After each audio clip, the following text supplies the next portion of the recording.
No. This one. No, but Viven en un country. Andan en BMW para arriba. Los fines de semana se cogen a las mejores minas. Morfan bien todos los días. El día anterior al partido durmieron tranquilamente en un hotel 5 estrellas y se rascaron la verga durante 24 horas sin hacer nada, jugando al ping-pong y al pool y a la play.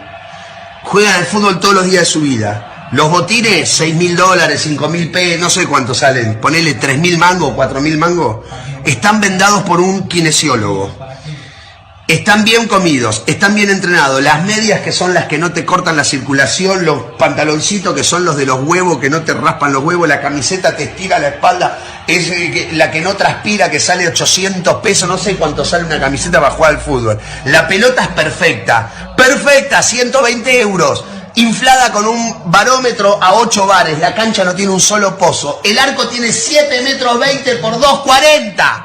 Te aplauden cuando salís a la cancha. La concha de tu madre, no sabés parar una pelota. Le vas a pagar al arco y la tirás a la mierda. Le vas a hacer un pase a tu compañero que está a 1 metro. Y así se la pasas mal. Hijo de puta, eso me puede pasar a mí con esta panza. No hago. Man United played 5 finals in their last 5 years. The United that everyone lost at played 5 finals. In the last 3 years of building that building, you didn't reach a final. What do you think of the current Arsenal situation of sort of 6 years now, 5-6 years without a trophy, but they're building and they're sort of getting better each time? That's a tall building now. The building is tall. There's a lot of the building is really tall. You know, I understand. At the very beginning, you. That building is tall, guys. That building is tall. But welcome to another episode of Arsenal Revolution TV. What you man saying? I hope everyone's good in the comments, in the chat. And of course, Carl, how you been, man? How you been, Carl? All good, bruv. All good. Good to have you back on again. Long time no see. I actually, just before we get in, I was watching the stream of Northside from Sunday. You know, the man, them all meeting up in his flipping living room and that. I mean, where the fuck was my invite, man? Anyway, I digress. No, you know what it is? I digress. North told me, to be honest, he told me that you live far, you live outside London, and you know. Mate, I live in the hills of Hampshire. Of course I live far. Oh, sorry then. If you're gonna invite me, give me some fucking notice next time. Rob, more to the point, why'd you get there so fucking late, Rashid? Do you know what it is? Because the plan was, Aaron, yes. This is how. Come on, tell me the master plan. Yeah. Come on, Liam Gallagher. What's the fucking master plan? To get there at a certain. I thought it was like a pre-drink kind of like, you know what I'm saying, kind of get together. And then I get there and you guys are live. Well, you wasn't there, Aaron. And guess what? I didn't know that you wasn't there until afterwards. You know why? But so that's probably why the mix-up. But of course, next time I'm 100%, Aaron, man. I really wanted to meet you. I really wanted to meet you there, but it's a shame, man. But yeah, we got to meet Ola. Yeah. You know what I'm saying? Ola. He's cool, man. Yeah, he's a cool brother. Yeah, his wifey as well. Bless her. Oh, yeah. Bless her. Mike's as well. Mike's ended up in East London. No, he wasn't in jail. He was in East London, just waiting for the car. I told him get a boat, get Uber. You know, the bosses ain't gonna come, but yeah, whatever. He didn't listen to me. Big up to Kefri Lewis every time I met him before. But Aaron, my guy, it's been a long time you haven't been on the channel, isn't it? Like, long time since you invited me, bruv. Nah, don't. When you say it like that, it seems like, oh, I don't invite you. You know what I'm saying? But yeah, man, 100%. You're always welcome here. You already know that. Aaron. Yeah, I know. You kicked it like way before. I remember when I had no subs. I think I was on like I didn't even have a YouTube channel when you invited me on. But yeah, man, big up to you. Man. Real knows real, bruv. Real knows real, doesn't it? You know what I'm saying? Yeah, that's it. I'm all right, man. Yeah, no, good. Looking forward to what you got conjured up. Do you know what I mean? I enjoy talking to both of you boys.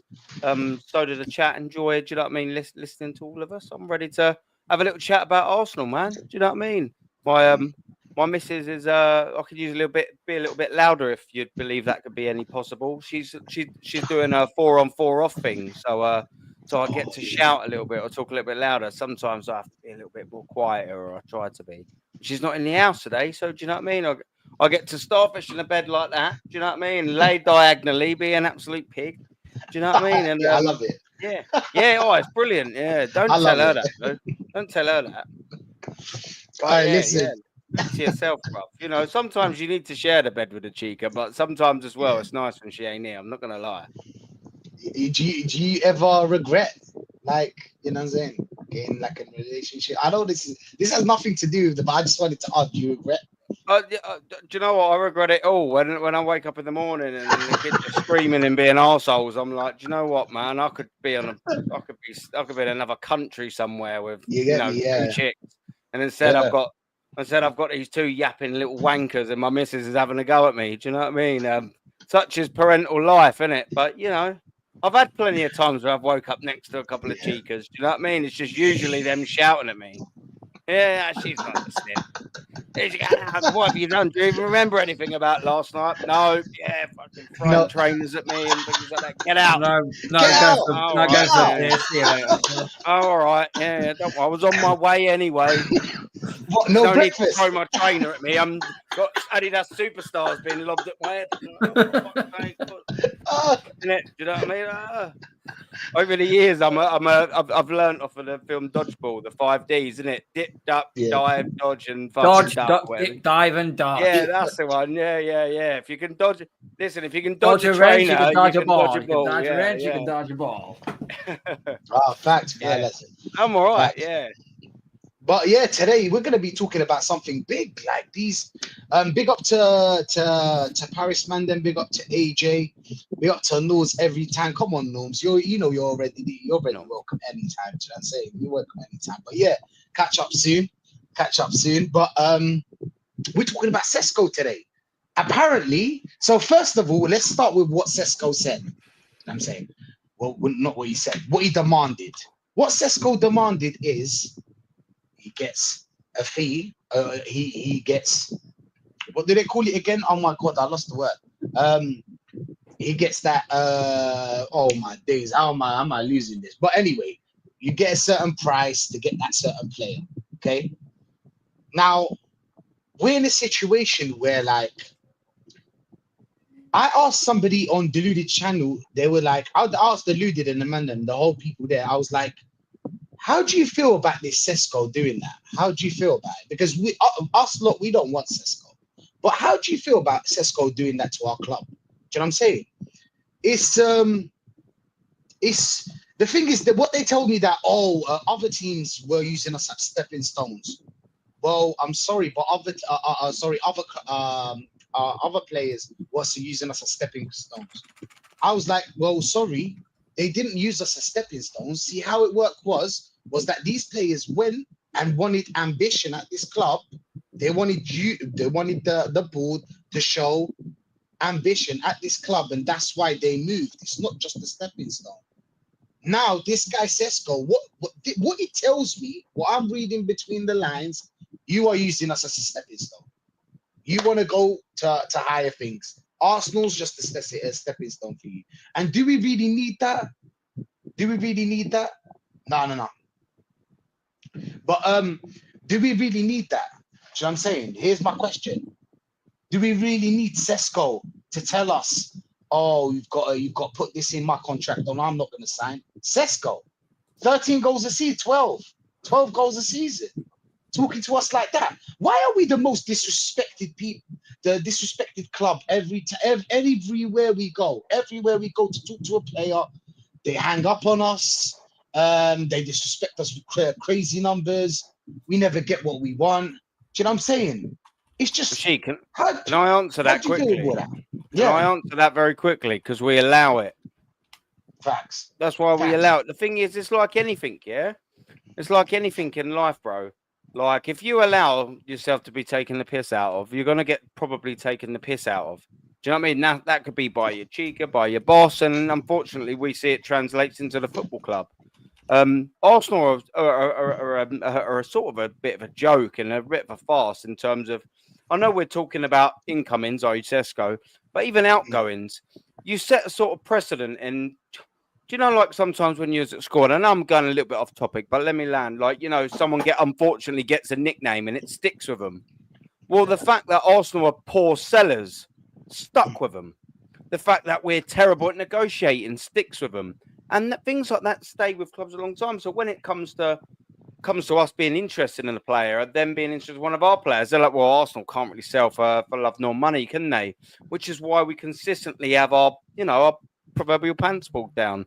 And then you sort of look at the signings in terms of Sesko. All of them lot know that Arsenal are horrendous with overpaying for wages. So it's almost like a different question, and it's not a good one. You know, we've got a different knock, but it's not really a good knock, is it? You know, when Arsenal and players like Sesko, they're coming to Arsenal, the agents going, yeah, do you know what they're paying Kai Havertz? Yeah, 280. Yeah. Do you know what they're paying Gabriel Jesus? Yeah, 265. Yeah, do you know you're going to replace them, didn't you? What do you reckon we should be going? So instantly, do you know what I mean? We're already caught off guard. The ball ain't even in our court. We always just relinquish the power. They're everything in terms of negotiations because historically we're so poor about it. We've set poor precedents in terms of what player will come in. Brother, if we was all agents here and you knew you were going to get good cut of the fee, you'd be driving the best bargain, wouldn't you, for your player? That's their job. That's facts. Yeah. But when you're going in there and you're going, who's your highest earner? Oh, Havertz. Oh, he's also the striker and replacing him. You've already, as Arsenal Football Club, you've already just lost a big chunk of that power because the player can do that. My issue isn't as well just with that. It's more with the indecisiveness of who we want because there'll become a realistic scenario in which Gyökeres or let's just say we've got the two. We don't even really know which one we want yet, Rashid. Carl, world-class chat. Like and subscribe to the boys. We don't even know which one we want. That's the frustrating thing, its own. What will happen to Arsenal Football Club because we're so decisive and we've just decided for some reason to give up June? We were just like, do you know what? There's 3 months of the transfer window. We're going to give away 33.3% of it. June's just totally sacked off. Yeah, totally sacked off. Sod June, that don't exist. Even though our two rivals have done 80% of their business. The worrying thing about this whole scenario, boys, is if someone comes in for Gyökeres, we even lose more power. So let's just stick with the Sesko thing because that's who we're talking about. Let's just say, for argument's sake, Liverpool go, yeah, we want Gyökeres. Barcelona, Gyökeres. Anyone wants Gyökeres and they end up getting him within the next 2-3 weeks. What happens then to the Sesko deal? So let's talk about that then. So we've been linked to the two strikers. One goes, all of a sudden, Arsenal are more desperate for Sesko, aren't they? The time's ticking on. We look more desperate. What happens when you look more desperate? You get shafted even more. So this is the worrying thing. If all these rumours and things like that are true about Sesko doing this, what do you reckon Leipzig and Sesko are going to be doing in a month's time when Arsenal have lost their number 1/number 2 target in, i.e. Gyökeres, and we're going back to Sesko? Leipzig, like Sesko would rightly do, they're driving the highest bargain. This is business as well as football, sadly. They're going to go, oh, yeah, do you remember that was 70, 80 million for Sesko? Oh, yeah, well, it's just turned to 90. And then if it gets into August, oh, yeah, sorry, it's 95, 100. Oh, and then guess what the agent's doing? It's going, oh, yeah, do you remember when we said we was going to match Kai Havertz? Yeah, now we want 300K. What are you going to do about it? So either way, either we get this number 1 target, i.e. Sesko, that we get out of desperation, or what do we end up with? An Ollie Watkins or something like that. And all of a sudden, again, we're sat there at the end of the window going, I told you so, almost like you need to do your business early, ain't it? You know, it's, you know, you think, say, for argument's sake, you've got the Reinders and you've got the Verts and the Cherky, sorry, and all of these players, virtually unrivaled, by the way, virtually unrivaled. Could you imagine that was in the latter stages of July? Someone would have rivaled them. There'd have been 10, 15 million quid probably minimal added on all of them. Why? But they got their business done early. They was like, yeah, we want you. Job done, smack. And everyone's like, oh, shit. They got them players in there quite quick, didn't they? They smashed it. Yeah. Why? Because and not that expensive as well, Aaron, isn't it? Not at all, expensive. Mate. Yeah. Like Shirky, 30, 40 million. That is a no-brainer. That is a no-brainer. If anybody watched Shirky for one game, I give you one game. You already know that this player is worth more than 30, 40, and the rest of the players as well, Rangers as well. But I 100% agree with you. And the funny thing is about what you said about Sesko, and obviously he's going to move on to Carl now. Carl, we're looking at Sesko telling us no. I thought that we had everything agreed on. What happened? Didn't we agree on everything? I thought they were just weighing their options. Like, what happened? How do you feel about this, Carl? Well, supposedly everything was all agreed upon, and then Benjamin Sesko decided a good idea to fucking put his big boy pants on and turn and say, no, I also want a release clause in the contract. You're 21 years of age and you've only scored 13 goals in the following season. What gives you the God-given right to ask for a release clause? And you're saying... Because I've got a tweet up here by Philip Hines, his name is, right? Okay, so this was part of the proposal in place. The possible example was 80 million euro plus 10 million or 75 million euro plus 15. Doesn't have to be a 90 million package. But it says, however, without the clause, Leipzig would definitely demand more than 80 million euro, but would be flexible on the terms / conditions. Not many teams can afford that price. Leipzig don't want to let the striker go for anything less. So basically, Sesko, what he's gone and done, has priced himself out of a move by basically asking for a release clause. What a dumb thing! What a dumb thing to do! What an absolute dumb thing to do! If I'm sitting here as the club right now, I am swerving this all day long and going straight for Gyökeres. I mean, Gyökeres should have been the striker we were going for in the bloody first place anyway. Because Sesko's a project It's a player. blessing in disguise, right? Right, Carl? I think you agree with me. Yeah, it's a blessing in disguise. Let's be honest. I was just surprised that all of this happened. I don't know about you guys if you expected this, but to ask for a release clause, like I think this is what happened. This is obviously they didn't tell us much, did they? But I think he wanted the low release clause. He wanted something like 7, maybe 100 million, something like that. 120 million to be precise. Oh, we wanted euros or sterling? Or sterling. No, sterling. But so I think this is some Top Gooner freaking tweet here. But he says, buy Sesko for 65 million, insert 120 million release clause, immediately sell him to Saudi for 55 million profit. Yeah, this guy's talking out of his ass. Spend 120 million on Isaac. Yeah, no chance, mate. That ain't happening. But 120 million release clause? Yeah. Only the elite will pay for that sort of money. And guess what? He's not elite. Yeah, he makes me laugh about that, Carl. It makes me laugh about that. It's like they're going, well, yeah, sell him for the 120 million release clause and then go pay Isaac for 120 million. If someone's got 120 million, they're buying Isaac in the first place. Yeah. Exactly. Why would they buy Sesko? Sesko was... I know how Arsenal thought of it. Arsenal thought of it of like, listen, this guy can't bully us into this kind of amount of this certain amount of the release clause, because that release clause should be at least 150, 160 or more, because what did they tell us? He's a player in 4 years. See, that player's young. He's a 21-year-old and he's already a star. A lot of people know Sesko. Let's be honest here. And there's not a lot of strikers in this world. Sorry, in the whole world. In the whole world, there's not a lot of strikers. Now, I'm just going to stop and say there are strikers. There's potentials, but we don't have time for potentials. Do you know what I'm saying? So it's about time we move. You know what I'm saying? We move our cannons and let's go straight for Gyökeres.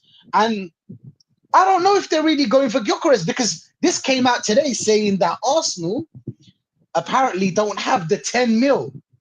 You see the last 10 mil? They lost their 10 mil. Do you know what I'm saying? They lost their 10 mil to play this player. Do you really want him or not?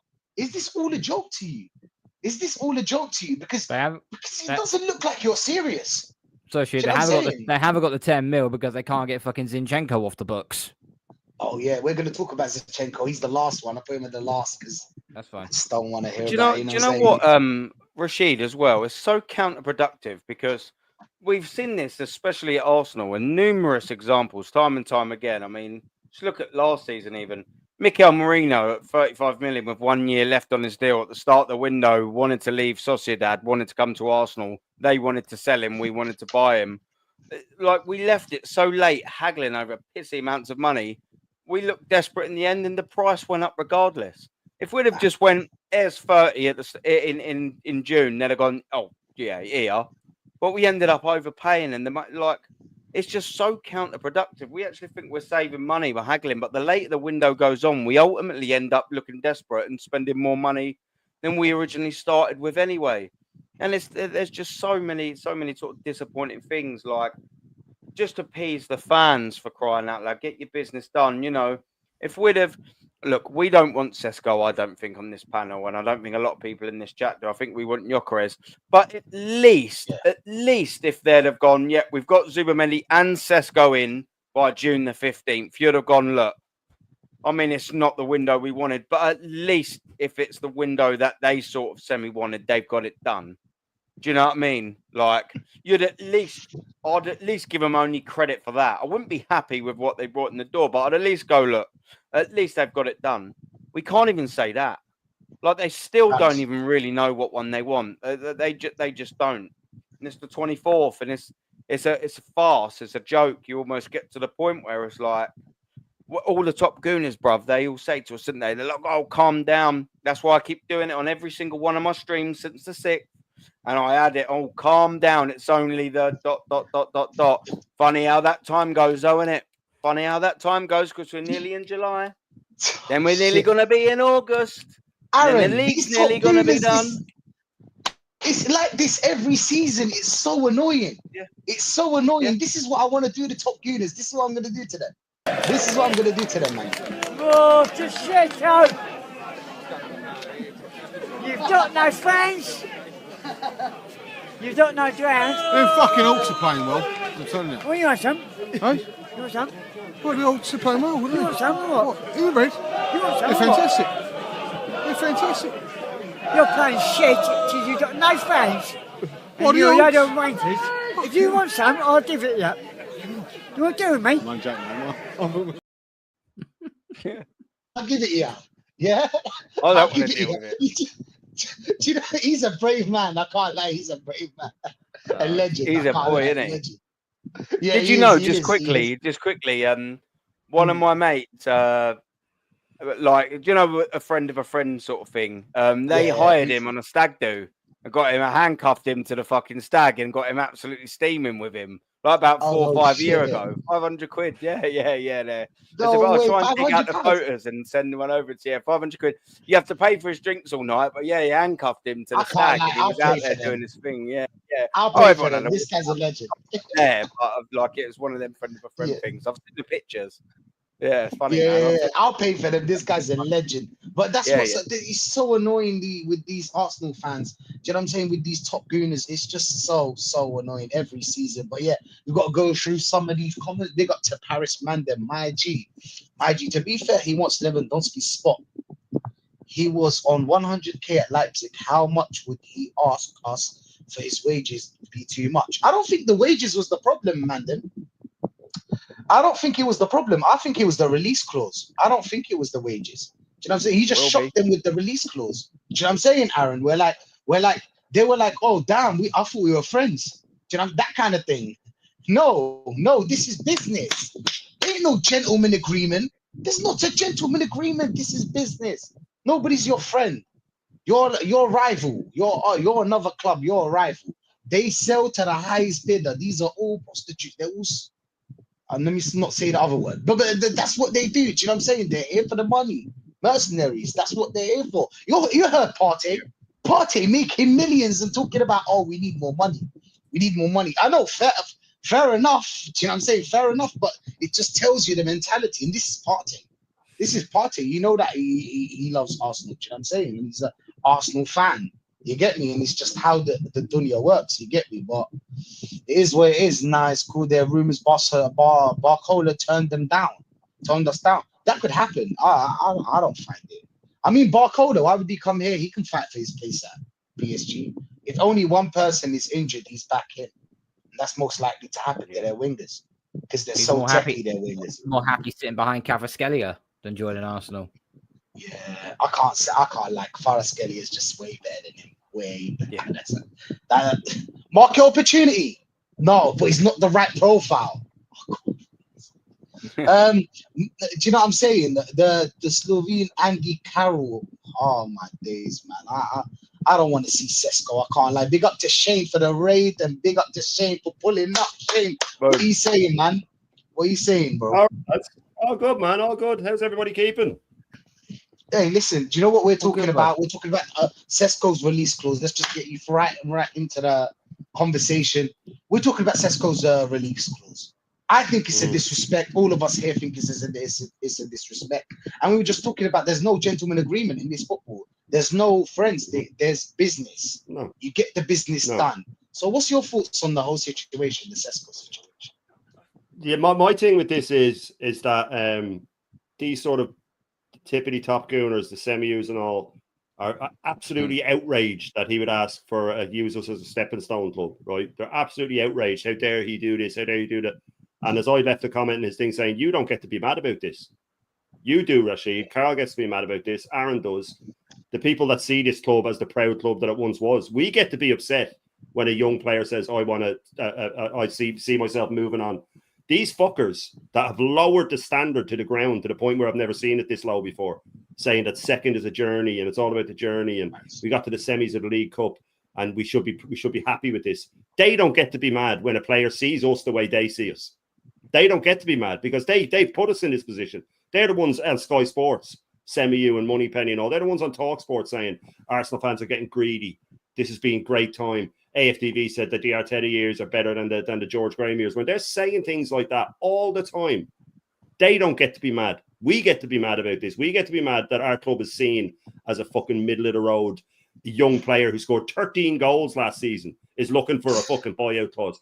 And rightly so, because we have been lowered down to the ground by these people. We've been lowered down to the ground where they say that Kai Havertz is a great player and, oh, what if we win it next season? And 5 years isn't that long. And he won an FA Cup. All the excuses they use and continuously lower our standards. I've never seen, I genuinely think in 140 years, our standards have never been this low for the size of where we are now, where we should be. We all say that we want this manager gone because we want standards again. They say you're being greedy. So they do not get to be mad. How dare Semi-U be outraged?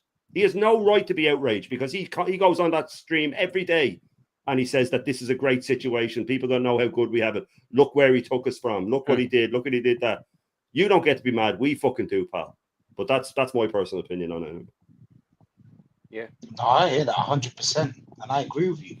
The thing is do you want this player or not? Do you know what I'm saying? Do you want this player or not? Let's just get it over with and let's move on to other, because we need a left winger. People are forgetting. Do you know what I'm saying? Because you're talking about, it's only the 24th, but we need the left winger, we need the creative midfielder, and this is Arteta. He actually said that we need more creative players. It's not me, it's not us. He said it himself. So what are we doing? It's the 24th of June. Let's take advantage that other teams are busy. Let's take advantage of the situation. Let's look to some players. Do you know what I'm saying? And we're not talking about Madueke. I heard they had a sit down with Madueke. I heard they had to sit down with him. I don't know how. I don't think he's going to come to Arsenal because he's behind what? Saka and Ethan. Well, probably Ethan wouldn't play with Arteta because he was late once for training. Do you know what I'm saying? An 18-year-old was late once for training, so he's out. So I don't know, man. I think we're just wasting time. Do you know what I'm saying? While we could be doing way more, being more productive. Know what we're doing. Facts. I don't know what we're doing. But big up to everyone, man. I don't know what we're doing. I don't either, because this Sesko thing, I wanted Gyökeres. So this to me is good. I'm enjoying this. So I want Sesko to not come to this club. But what I didn't like is that, see what you brought us to. You made us look like Arsenal. He's calling for a buyout. This player. It's not like you're buying the best player in the world. It's not like you're going out there and getting Mbappe and Mbappe's asking for it. Do you know what I'm saying? It's Sesko. You're gonna make him. Might as well get the money for him. This is the level we're at now, though, Rashid. This is the level we're at. Yeah. Publicly, this is the level we're at. In the mainstream media, this is the level we're at. This is the way they talk about us on Sky Sports. If you listen to it, they talk about us like we're, no disrespect to Aston Villa, you know, but that's the sort of level we're talked about now, that we're getting top four, and he's like Arteta has cemented top four 3 years in a row now. When Wenger did it 18, 19 years in a row, whatever it was, he got slagged for it. He got slagged for only doing it. getting into the Champions League 19 years in a row, whatever it was. I could be wrong with the number. I think it was 18, 19 years in a row we got it. And he got picked apart for it. And then this guy's getting praised for doing the exact same thing with a massive budget. You know, and the thing is, apparently we can't reach Sesko's wages, right? Because he's asking for astronomical wages. Oh, well, it's great. We can move on to Gyökeres now. Do they really think that Gyökeres will want less than what Sesko wanted? Because if we can't afford Sesko's fucking wages, we definitely can't afford Gyökeres' wages. He's not going to take less. He's going to want to be the highest paid player at the club, and rightly so. All through history, the striker, the main striker, the bagsman gets paid the most at the club. He'll come in and he'll go, what's Havertz on? Well, I want a lot more than him. What did Sesko want? I want a lot more than him. But he wants to come to us. He only wants, if he does want to come to us, it's only because nobody else came in for him. He was expecting a Barcelona or a Liverpool, who still might come in for him, by the way. If they get rid of Darwin Núñez, and they'll just do it like that, it'll happen overnight almost. We'll be hanging around, thinking about it. Will we go for him? Will we go for him? Núñez will go, and by the next day, the news will just be Liverpool are moving for Gyökeres, and you'll see him in the shirt the fucking following day. But that's what will happen. And then we'll have to go back to Sesko again, and he'll go, oh, yeah, well, you weren't going to give me 300 grand a week. Well, now I want 350. I know you're stuck. And we'll be left absolutely bollocks again. Shane, here's the thing, right? If Sesko was this new shining beacon striker that's going to be absolutely amazing in the next few years, why haven't Real Madrid gone in for him? Why haven't Barcelona gone in for him? Why haven't Inter Milan gone in for him? Why haven't Bayern Munich gone in for him? Bayern Munich probably would be perfect for him because guess what? He can learn behind Harry haven't even gone for him, Carl. Dortmund haven't even gone for him. No one's gone in for him. No one's gone in. Not even PSG, Lille. No one. Galatasaray, Fenerbahce.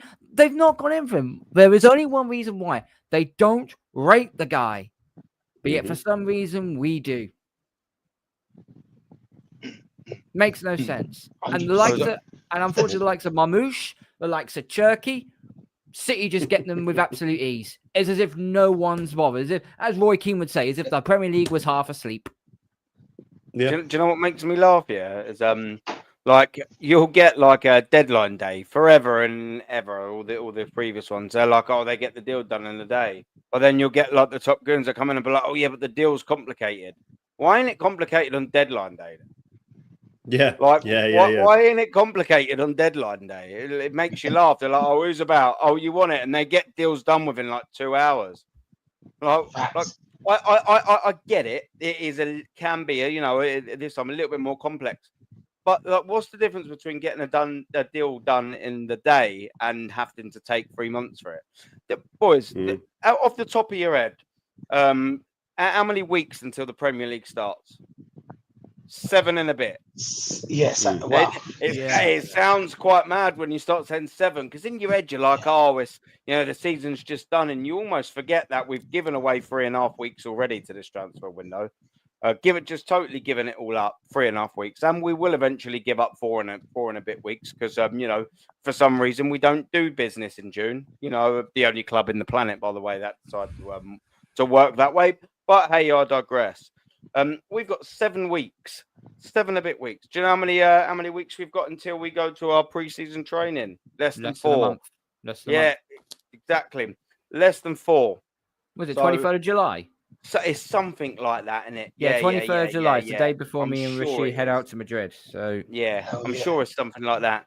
So you're looking there now, and you're like, all right, so 4 weeks we've got to prep the squad, for the Premier League. I know the window stays open a little bit later. Of course it does in the start of the Premier League. But let's not get this twisted. By the time the window shuts, we could probably be about 5 points behind Liverpool and Manchester City. So we need our business done for Manchester United. This is fact. We need our business done, and we need players at least as much as up to speed that they can get with this squad as they can before we play Manchester United, before we play Leeds, and then Liverpool away. That finishes their fixtures up until when the transfer window shuts. There is a very realistic reality in which that we are already way behind both football clubs.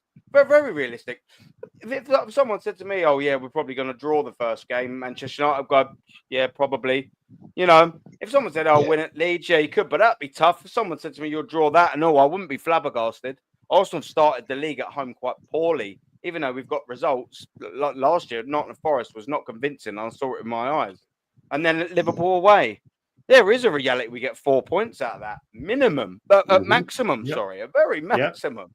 already then, bye, see you later, ta-la, we've already let 2 teams overtake us. The point I'm trying to make is that we've then got 4 weeks to prep a squad to start the fucking season well, in which will be Mikel Arteta's 7th season at the club, not full season, but it will be his 7th season in which he has been a football manager at this football club. And we expect now we're going to get a backup goalkeeper, a left back, a right-sided centre-back, probably 2 midfielders, a fucking winger to back up Saka, a left winger, another central attacking midfielder, strikers. What did I put on my show yesterday? Internal solutions. Tell you who I got our backup to Bukayo Saka is going to be next year, because Arsenal are that poor in the transfer market. It's going to be Nelson. Tell you who's competing with Martin Odegaard, and that is Fabio Vieira. Tell you who's coming in to replace Thomas Partey. It's Lokonga. I'll tell you who will be that versatile geezer at the back that covers that right-sided centre-back and that left-back position. That'll be Tomiyasu. And I'll tell you who will be our backup striker, our winger that floats around, which was going to be Gabriel Jesus, like a new signing. And he ain't back till November. That's the squad feels right there. So all that Arsenal are going to end up doing is they're going to piss around with a Zubimendi deal, who, by the way, ain't as good as Thomas Partey. 2, we don't know if he actually will settle into the league, when he'll settle to the league, if he'll settle into the league. So we're already at a complete and utter minus with our blockbuster midfielder that everyone wanted / no one wanted. And then we've got the striker. We're going to enter into July, and we still don't even know which time what one we want, and then which time we make our fucking minds up, one or both will be gone. What an absolute shower of shit this transfer window is. Oh, it's only the 24th of May. It doesn't matter what day it was, what year it was, what month it was. We all knew that this was going to happen. We saw it exactly the same last year. Copy and paste. They're like, but you can't say that. All right, well, name me another window on the Mikel Arteta in which we did. Anyone? Like, I could go back, but I don't care about Unai Emery or Mikel Arteta's transfer windows. This is on under Arteta, and we don't get shit done. It's terrible. People are wondering, why these Arsenal fans are having a meltdown. We're not. We're just a bit fed up of expecting and just getting the same shit. I knew this was going to happen, and it's happening. I'm not Mystic Meg. I'm not her son. I'm not I'm not Nostradamus, isn't my great grandfather. I'm just not an idiot. This is always going to happen, and it's happening before our eyes yet again. We are being an absolute slimy waste of space in the transfer window. And guess what? Manchester City and Liverpool were ahead of us, regardless of where they finished last year. And after the business that they've done, they are so much fucking further ahead of us. The Arsenal transfer, from what happens for Arsenal transfer window from this date till now, still won't even matter because they've already had a better window than what we could do in the fucking June. In the first 2 weeks of June, they beat our window. They beat our 3-month window within 2 weeks. They beat it already. They've done it 10 already. minutes into the game. We're further behind. Beat us. You're telling me we're going to recover this by signing Diamonde, by signing Yarohato, by signing Rodrigo and Gyökeres and the number 10? You telling us that Arsenal Football Club are going to do that in the next month? Come on, man. Come on. Do you know how much that will be? Behind, Rodrigo is at least 90. Sesko is at least another 90 because apparently we're missing 10 mil. You heard about it. We don't have the last 10 mil. So we need to pay him 3 for every player that we have. We've got Zubimendi, that's another 50. These are 3 players already are going to go way more than 200, 250, something like that. Arsenal ain't going to pay that amount of money. And we can't sell. Do you know what I'm saying? Which it slides straight through the next thing I wanted to talk about and ask you guys, because it really it's really annoying this window. We can't sell. We haven't seen anything. Like, okay, cool. You don't want to buy players. At least focus on selling players. Do something. Do you know what I'm saying? Do something. It's like you're the guy that sets sits at the office and just plays solitary the whole time he's playing solitary. Do you know what I'm saying? Until the boss comes in and then he's doing something that then he's not doing Shuffling the anything. At the end of papers, the isn't day, it? it's like shuffling papers. Do you know what I'm saying? Good. Yep. Oh, yeah. Yep. Mm. Oh, a pen, oh yeah. That's what it is. That's what it looks like. Nothing's happening. And we've got a Emails. problem. Emails, yeah. Copy paste. Oh my days. But it is what it is. Unfortunately, we're in this situation. Big up to North for the raid as well. Big up to Northside, my guy. But yeah, big up to North. Big up to Boy 10. Boy 10 is saying it's fake news. No, I don't think so. Boy 10, I don't think it's fake news. You wanted Sesko, innit? Boy 10 wanted Sesko. Yeah. I think you did. I think I remember. Did Fabrizio put out a tweet today saying it's back on though, or someone in my chat said that? I don't know if it's true or not. Oh, is it? Someone in my chat said that. I don't know if it's true, or they might have just said it, or they might have been sort of being sarcastic that that's what's going to happen. I just glanced at it, so I don't know. So the thing with the Rodrigo thing, I know you want to move on, but I'll be really quick. The Rodrigo thing, and I said this to Aaron today, was that if it comes out public that Rodrigo really does want to move, he wants to play in his natural position, wants to move on, whatever, right? If that becomes public and Bayern are looking at Martinelli like they're supposed to be, they'll just go, oh, Rodrigo's free, or Rodrigo's available, right? Screw Martinelli, we'll take Rodrigo. Bayern are going to just step in and take him, or someone else will take him. Rodrigo, even if he comes out publicly and says, I want to leave, we're not getting him. We can't pay his wage. He wouldn't want to come here. We aren't getting Rodrigo. If we get Rodrigo, I would be flabbergasted. Absolutely flabbergasted. We're not getting Rodrigo. Arsenal Football Club, they're responsible for leaking these stories, by the way. They have people leaking these stories. I always say it that they always dangle the beauty queen in front of us. And all summer they dangle the hottest girl in the club, and then the fucking lights come on, and you're with some fucking pig, and the fields wear off, and you go, oh my god, like shallow how, isn't it? Yeah, that's what it is. Man. They dangle the beauty queen in front of you, and then send you home. Like, how did these pants come off of this chick? Yeah. And you go, I don't remember you being this big. You know what I mean? Halfway through, that's what they do. You got that fucking snorkel trying to breathe, and she's on you. Yeah. Burning your arse on the light bulb, like what the fuck happened here? That's funny, man. That's crazy. But Joseph is saying I was winding you up, Shane. What was he telling you? Saying no. He was just saying that Madueke would be my new favorite player now because I hate the likes of Havertz. So he just that. We know Madueke. That'll happen, by the way. That'll happen. Yeah, that'll happen. Madueke would happen. How much do you think we'll spend on Madueke? I think we'll get him on loan. Okay, fair. I'd say it'd be the same as the Sterling thing. Please don't pay half his wage or all his wage. Please don't get Would you be shocked? But I said this as a joke to Aaron. Don't make it. Oh no. How is he going to get a game? That's my question to you, Shane.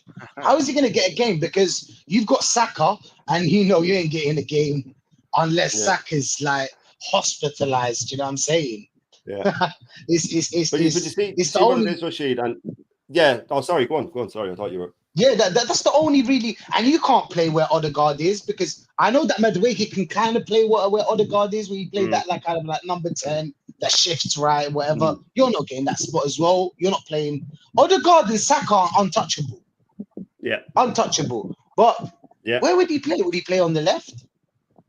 I don't know. See, that's why I think we'll get him on loan.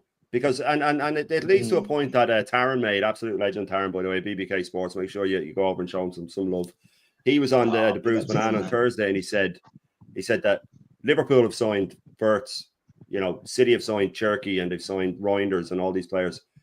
None of their fans go, oh well, what's going to happen to McAllister and what's going to happen to Szoboszlai now that we have Verts? They just go, okay, we've got a really good player. He's going to get in. The other lads can start fighting in first place.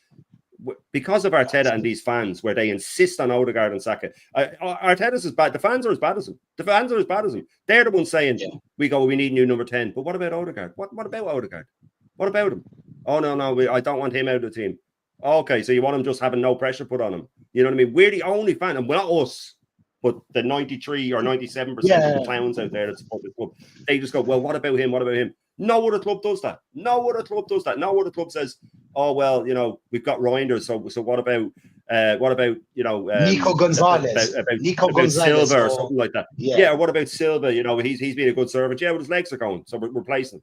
You move on. Yeah. You move on. You've been a great servant. Do you want to sit around on the bench like De Bruyne did for a year? Fine, do that. We'll bring you on here and there. You might still have a little bit of magic in the boots, but time's moved on. You're not good enough anymore. We're a club. We're not a fucking Arteta, and we're not these players. Instagram and all has caused this, and we are the zestiest fan base on the planet. So we follow players and we follow managers and Saka this and Saka that and Saka.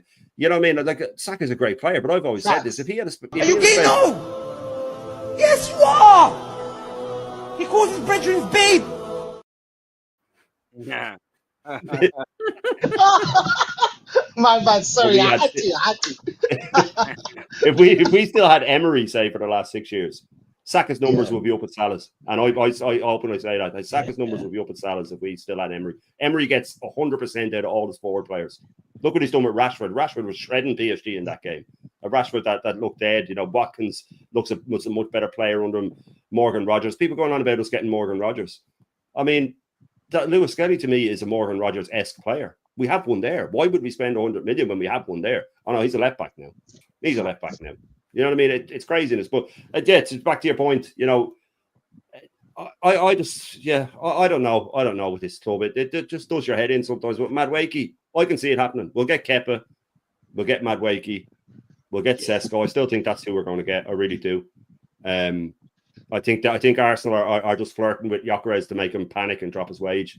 That's what I think. Yeah. But we'll get Sesko because it's Martinelli and Zubimendi. That'll be it.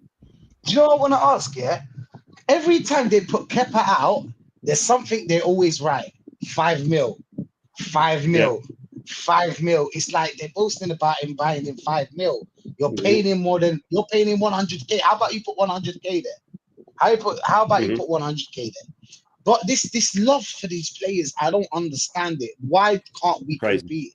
You know what they used to tell us? They used to tell us that, you're going to affect his progression. What? He actually progresses better. That's what Thierry Henry and Vieira were talking about. The players will progress better if there's competition in that training ground. The best man plays. Yeah? You're falling off you go. What's with the love story? Do you know what I'm saying? What's all this about? You get me? As you're moving zesty, you know what I'm saying? What's all this about? I need to run this one more time. Yes, one more time. He calls his brethren babe.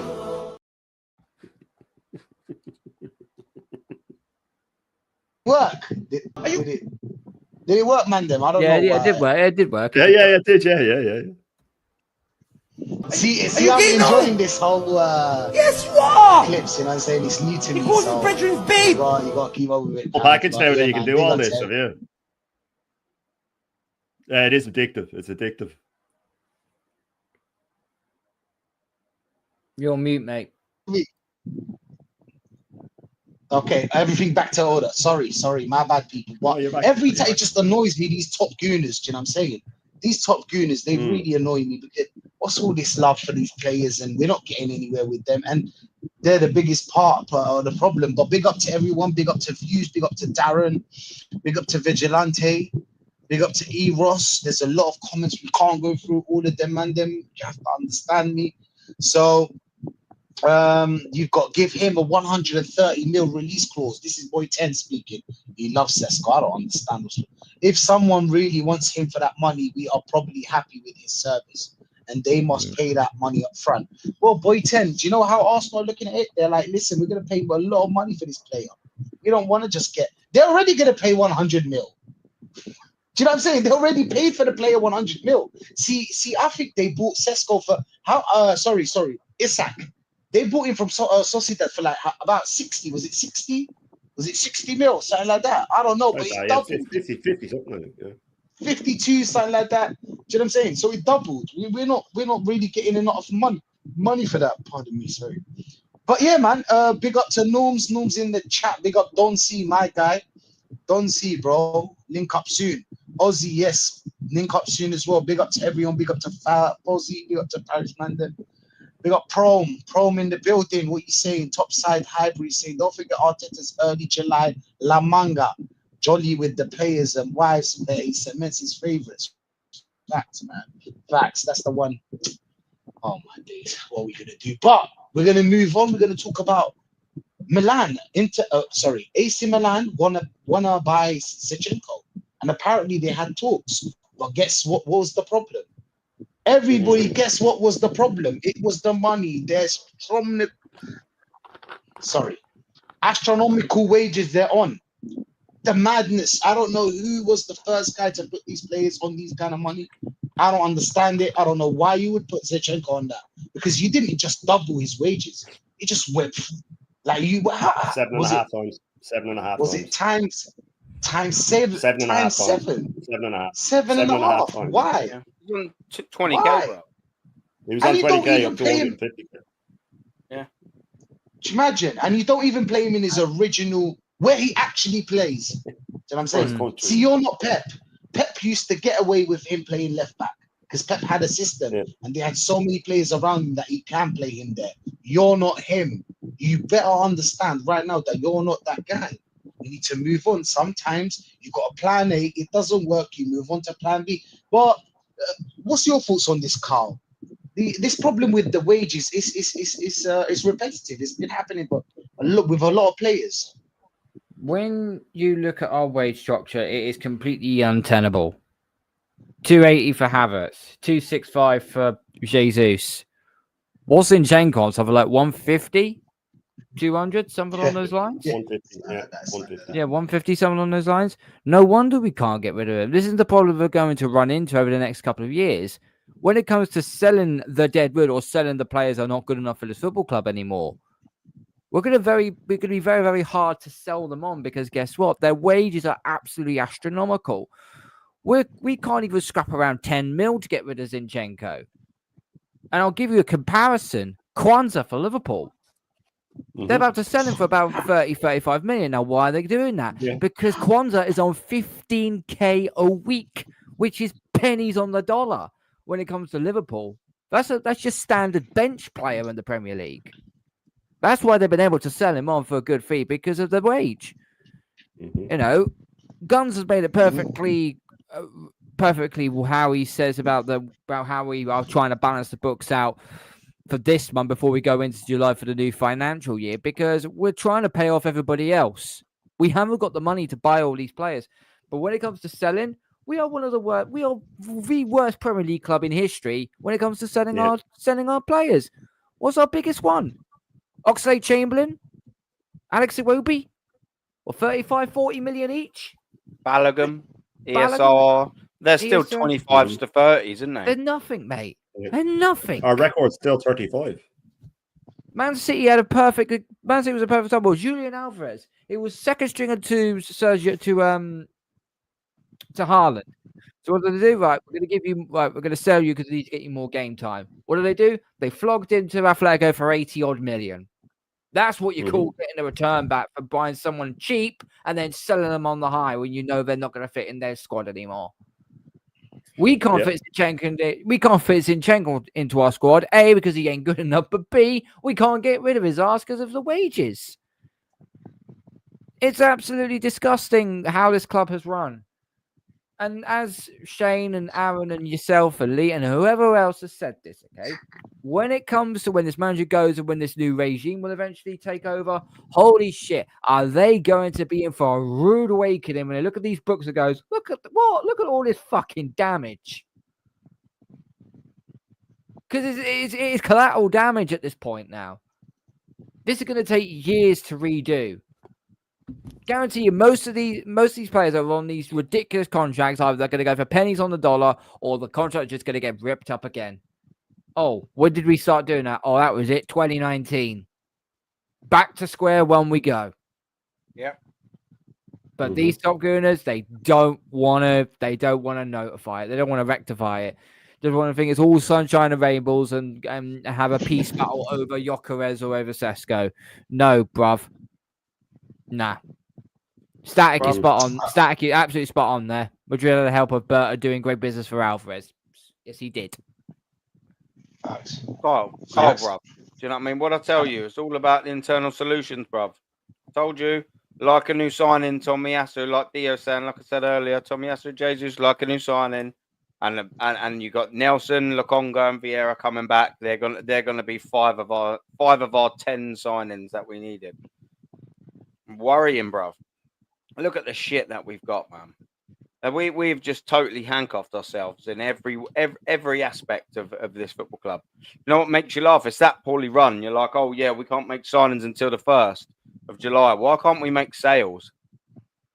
Why can't we make sales for a month? Why do we have to wait to make sales for a month? If someone says, oh well, that doesn't apply then. Well, why ain't we? For all the reasons that this man's just said right up top of me.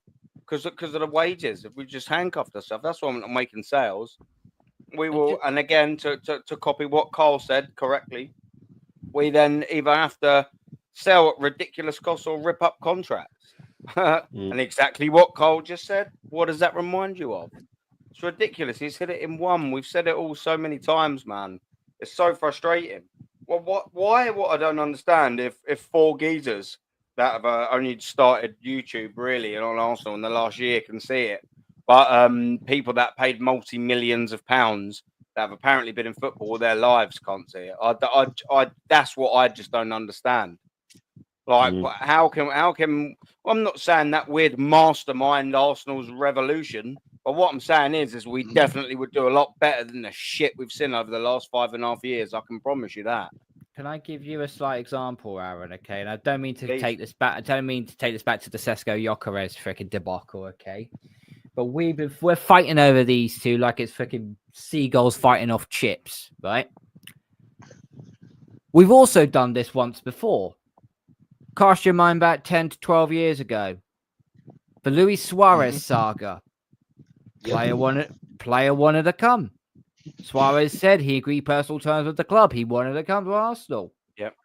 40 million plus £1 to trigger the release clause. Or so we thought.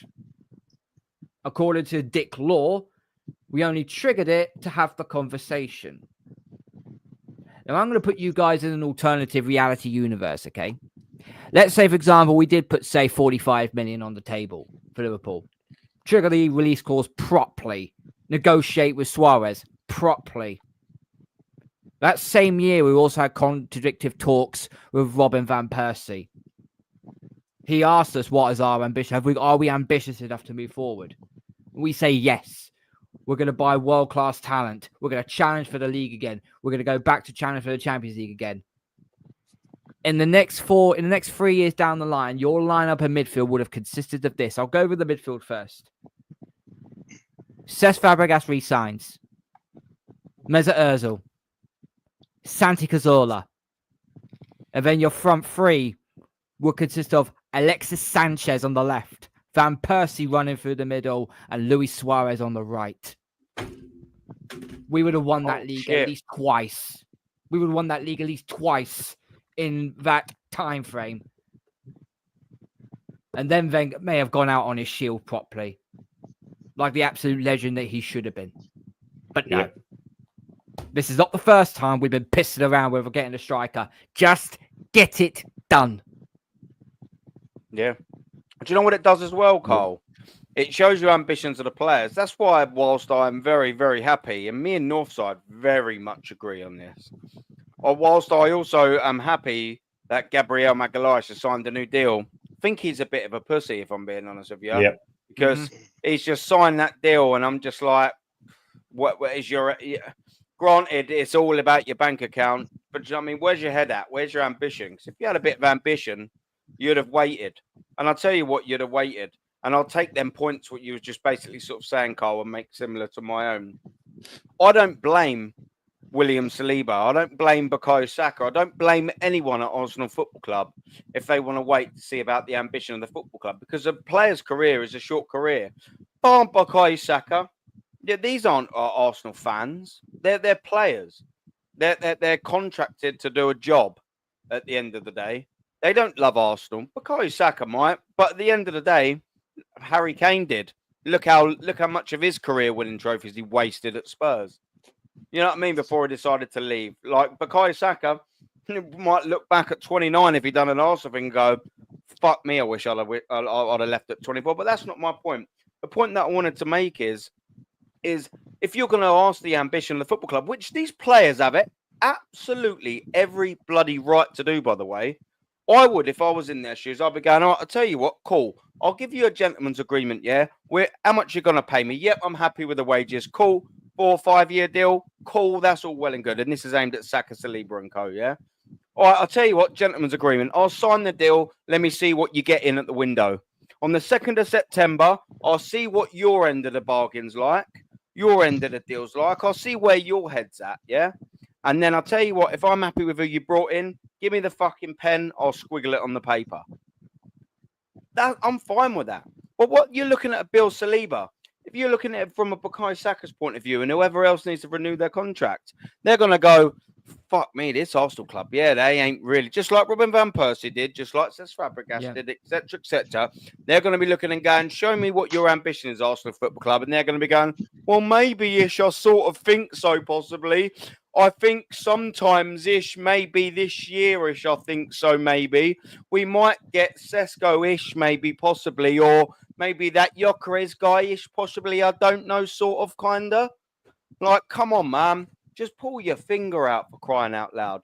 Choose one of the fucking strikers, pay the money, get the job done.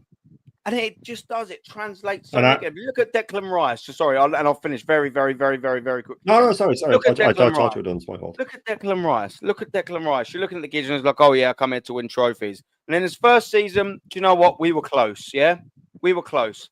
Last season, we weren't close in any competition. Nope. Oh, but we had a good transfer. We had a good Champions League run. Yeah, we had an okay-ish one until it mattered, and then we got taken the piss out of. What is he going to be sitting there and thinking? Do you reckon he's going to be invigorated? Going, yeah, I think this year is actually the year. Is he? Of course he is. Is he bollocks? Do you reckon them centre-back partnerships are going, do you know what? Yeah, this year's the year. Of course are they bollocks. They're looking over at what Liverpool are doing and they're going, fuck me, we finished 10 points behind this lot and they couldn't be bothered for the last 5 games. And look at who they've just signed. Fuck me, Manchester City spent 400+ million quid in the last 6 months and they only ended up finishing a couple of points behind us, even though it's one of their worst seasons in the last decade. And what are Arsenal doing? No, we think we might have Kepa Arrizabalaga through the door before the window ends. Yeah. Come on, man. These players ain't stupid. Go on, sorry. Yeah. Go on, brother. Yeah, no, and it means more to them. This is their careers. So they will do in-depth things. And they see, we see that the injuries and the players that have been played under injuries, these are just the ones we know about. There has to be more. These are the ones that have gone public. And I do wonder with the Gabriel thing, I do wonder if his injury played a part in his decision. If he thought, I mightn't be the same again after this. Grade 3 hamstring, defender, centre-back needs to turn a lot when the ball's played over the top. He might have thought, fuck this, I might not get that big move. I might, maybe that, I don't know if it did. But the thing with the Zechinko, the wages, it's like 7.5 times like that come in, 7.5 times your wages. And people go, the board, Edu. No, it's because, again, it goes back to them lowering our standards. Players don't want to come here. So to get them, you have to massively improve their wages. Luis Diaz at Liverpool is on 55 grand a week. 55 grand a week. Zinchenko's on 150 grand a week. But if we had gone in for Luis Diaz at the same time Liverpool did, he would have gone, okay, I'll go to Liverpool with 55 grand a week. I'll go to Arsenal for 150 grand a week. That's the way it would have worked because he's not going to win anything. The Klopp was there, a manager that people want to play under. He'll get the best out of me. They play attacking football. It suits my game. All of that stuff doesn't apply to us. Shit football. Made the track back all the time. Don't win anything. A narcissistic manager. No reputation. All bad things. So we have to massively improve the wage. Zinchenko, and I've said this on my show a lot recently, is on the same as Villa's highest paid player. Villa, who got into the Champions League 2 years ago. Villa, who nearly got into the Champions League again. Villa, who dog walk us nearly every time they play us. Their highest paid player is on the same as a player that we don't use. A player that, okay, I don't like you at left back anymore. Right, but then why don't you try him in the 10? It's like Arteta's gone, well, no, he's a left back, and I don't want him at left back. Well, then play him in the 10. Why don't you play him in the 10? We're struggling with injuries. Give him a shot. No. Narcissism always comes into it, this guy. And it's the same bollocks with him over and over and over again. And we can go through it and we can say it's crazy. And it does lead to this, actually, because Aaron touched on it about the injuries He touched on about the mainstream media seem to be like these top gooner guys that they don't report on it. They haven't covered the Timber interview. They haven't. That should have been on Sky Sports the next day. That should have been one of the big things on Sky Sports Day or on Sky Sports. But this thing here, right? This was Sky put this up, and I don't have the other picture, but down below it was a graph, right, of the combined days that players have missed, right, through last season. We were 9th, right, for combined days. We weren't top, like everybody said. We weren't top, but they opened it, right, with Arsenal hit hardest by injuries last season. And below it, they have a graph where we're 9th. So how can they say that when we have a graph where we're 9th? But the way they worded, Arsenal have suffered more from injuries. They haven't suffered more injuries. They suffered more from injuries than any other Premier League team last season, when factoring in the quality of sideline players. So what they're saying is we've decided how important the players they've lost are. And we're saying now that they've suffered more from injury. So they're dressing it up, just like Semiu does when he won't talk about the Timber interview, just like Moneypenny does when he says, oh, well, Sesko actually suits us. When you look at it, he suits our system more, and Gyökeres doesn't really suit us. They'll be changing his tune now when we're looking at Gyökeres. But this is the problem, and it all comes back to this manager not being put under pressure, because everybody's there to protect him, and I don't understand it. I've never been able to get my head around it, and I'm normally quite good with stuff like that. I'll figure out a reason behind it, human nature and stuff like that. I cannot figure it out. Has he really hoodwinked everybody that much? And it always brings you back to feeling like maybe we're the crazy ones. Maybe we are the crazy ones, because why is everybody else hoodwinked? Why is everybody so oblivious to it? And then you do think of when Henry comes out and says something, the pylon, the rapid pylon, and you go, okay, well, there is something there, because as soon as he's questioned, they wouldn't get that aggressive about it. They just go out, they dismiss it and say, oh, he's talking crazy. But the reason that they pile on is all because of that. You talk to them about, like we said, the wages. Wait to see Zubimendi now. He's on 49 grand a week at Sociedad. They'll minimum quadruple that. Minimum quadruple it. You have these guys going and say, oh, we outmuscle the rest of Europe to get him. That guy was just waiting for Madrid. Madrid never put a bid in. If they put a bid in, he would have said, bye-bye, see you later. No way I'm going to Arsenal if Madrid come in. There's nobody turning down Madrid for us. Absolutely nobody. And if these guys want to tell themselves that, they're lying to themselves. So we've got a player, number one, that didn't want to be here. That two, we're going to have to massively improve his wage to get him. 3, that got bullied by Casemiro in the Europa League. Wait till you see the first 3 games of the season. The first 3 games of the season, United, especially Amarin, will say, the second David Raya rolls that ball out to Zubimendi, pile on him. And he will make several mistakes in the first few games. Because we were discussing this on Aaron's the other night. Most teams, when they sign a player like that, he's not coming. We're always replacing someone. Why aren't we buying him in to challenge Thomas Partey? Why aren't we getting him in to challenge Thomas Partey? Where you start Thomas Partey for the first 2 or 3 games, and after an hour, you bring on Zubimendi and let him get used to the pace of the league. Next game, start Thomas Partey again. Let him bring Zubimendi on. Leave Partey on with him. Take off Rice so he can protect him, get him used to it. He's just going to be thrown right into the fire, straight into it, with all the eyes on him, and he's going to get absolutely. And they're going to target him. This he's just come from La Liga. He's used to having time in the ball. You make sure that you close him down, and he will make mistakes against United. Leeds will kick lumps out of him. That will be their target as well. Kick lumps out of him. They're going to low block us at the Emirates. We can't break. He still hasn't figured out how to break that down. You concentrate on Zubimendi like they did with Havertz first few games. Remember his first few games? He lost the ball against United. He lost the ball. They're going to target him, and then the pressure will build. He'll start making mistakes. Liverpool, man, with their high press, it's going to be pandemonium, and all the pressure will land on that poor guy. And he does this all the time. He throws straight in. Odegaard, and I'll finish on this. Odegaard last season, I said it several times. He looked like he was on the verge of a nervous breakdown, that guy. He really did. When you saw him in interviews, take him out of the firing line. He needs an operation anyway. Take him out of the firing line, you narcissist. Take him out. Put Wanyeri back in. Put Zechinko there. The league's gone. Take him out of the firing line. The guy looked like he was on the verge of a breakdown. So this guy is going to get in these players on massive, massive wage. And Aaron has said this many a time, and he's spot on. The cycle never stops. We'll be looking at this 2 years from now with a Sesko that didn't work out, that's on a ridiculous wage, reputation's gone, Zubimendi's being caught out. I'm not saying this is all going to happen. I don't. Zubimendi can come in and be a baller for all I know, and I'll be the first to go, I'm completely wrong. I don't think he's a bad player. I just don't think in a pivot on his own in a league like this, he'll be good. He'll end up having good games in the Champions League. Now you watch and see. He'll have good games in the Champions League. Then we'll go away to fucking Leeds and he'll get pushed around. But he needs a double pivot. But Arteta won't change his system. He will not change it because he's so stubborn that he'll just leave him there exposed, like he always does with David Raya when he first came in and he made that stupid comment about, oh, you have 2 number 1 keepers. And whenever either of them played, the pressure was crippling them, absolutely crippling them. And he thought he was a genius saying it. So look, we're talking about, I know we got a bit carried away there and off topic, but the wage thing is, Aaron's covered it many times and Carl summed it up perfectly. It's only going to get worse. It's only going to get worse. Our wage bill is an absolute joke. It's a joke. And as Carl said, we've been the worst selling team in the Premier League in history. In history. Our record is still Iwobi and fucking Oxlade-Chamberlain. If Liverpool sell Kwanzaa for 35 million, they've equaled our record. It's insanity. Because Arteta freezes these players out. They sold doesn't Coutinho, use them. They sold Coutinho for 130 million. Yeah. And he's a bag of shit. Now he's a bag of shit. Yeah, he wasn't when he was at Liverpool. He was quality. Yeah, but he wasn't 130 million worth though. They dressed him up. They looked good in that system.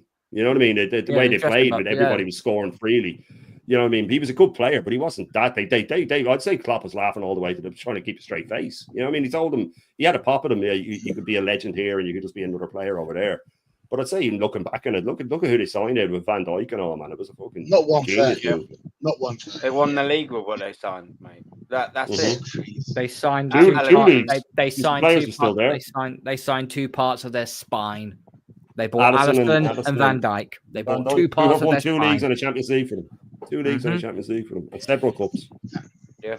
No, facts, 100%. Big up to the chat, man. Big up, bro. You were spitting facts there, man. All we can do is really listen. You know what I'm saying? Unfortunately, it is what it is. But Dr. Seymour, big up to you, my friend. Big up Ozzy. Big up Stag. Big up Boyton. Big up the whole chat.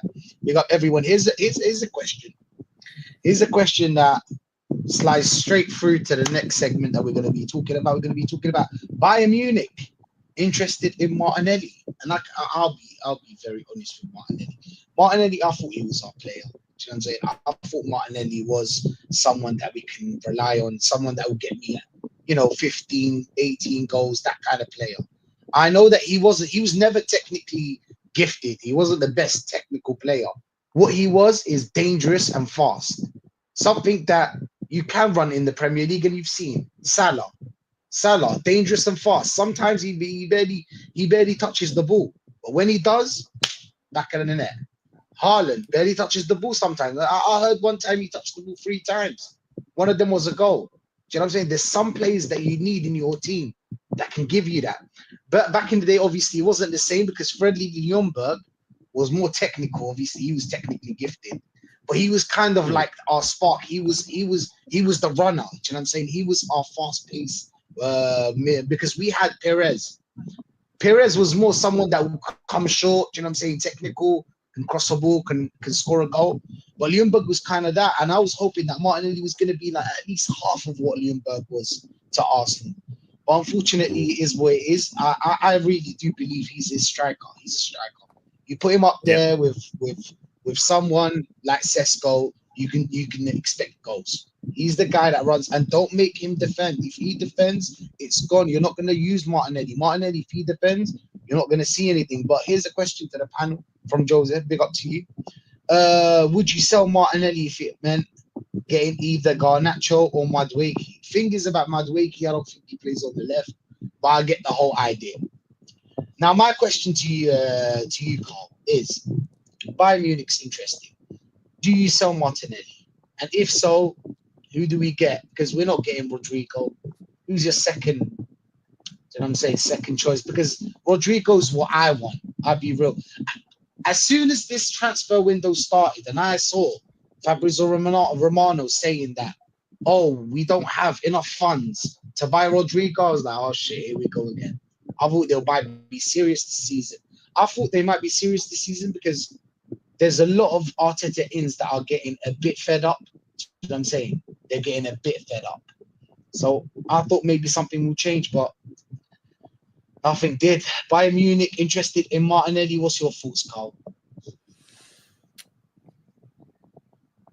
Remember, guys, every time we've let a player go or we've sold a player, they've gone on to do better things. They've gone on to win trophies. I think all but 2 or 3 of our players that have been at this club have gone on to win trophies. Even if it's in the Championship as well, it still all counts at the end of the day, right? We're not getting Rodrigo. I don't know who made up this cock and ball story, but it's not. But they're not gonna. But we're not getting Rodrigo. So get that out of your head for once. I've said this for time. I probably said this all summer. Go and get me Eze. Go and get me Eze from Crystal Palace, right? He's my first choice. So I would. If we was to sell Martinelli, I would get Eze in. That's my personal preference. But I don't know. How much is Eze? Is it 50 mil? Is Eze 50 mil? Is that how much? He's about probably 60 million, I probably think. How much do you think you'll get for Nelly? What's he on? 180k a week? Yeah. There you go. Look at the smile. Yeah, the smirk, the awkward smirk coming from me. Yeah, it's not great. 40, 45 tops. Top Gooners are saying 70 or 80. No chance. No chance. Not all. No chance. No. Yeah, that was and point 10. Massive too. Yeah. That was He point knows 10. Remember that one? Oh my days. No. In my opinion, no. I don't even think we'll get 40. I don't know what Boyton is smoking, but just give me Odina's number. I'll be real. I'm sold. I'm sold. Great marketing, by the way. Great marketing, but yeah, trust me. I think 30 mil. I don't even think that 40 mil. Who are we gonna get 40 mil from? Do you think Bayern Munich would buy him for 40 mil? Aaron, what's your thoughts on this? I mean, like, do you know what? The frustrating thing about the Martinelli thing is you can just see him going abroad under a different manager and being really good, can't you? Tearing up.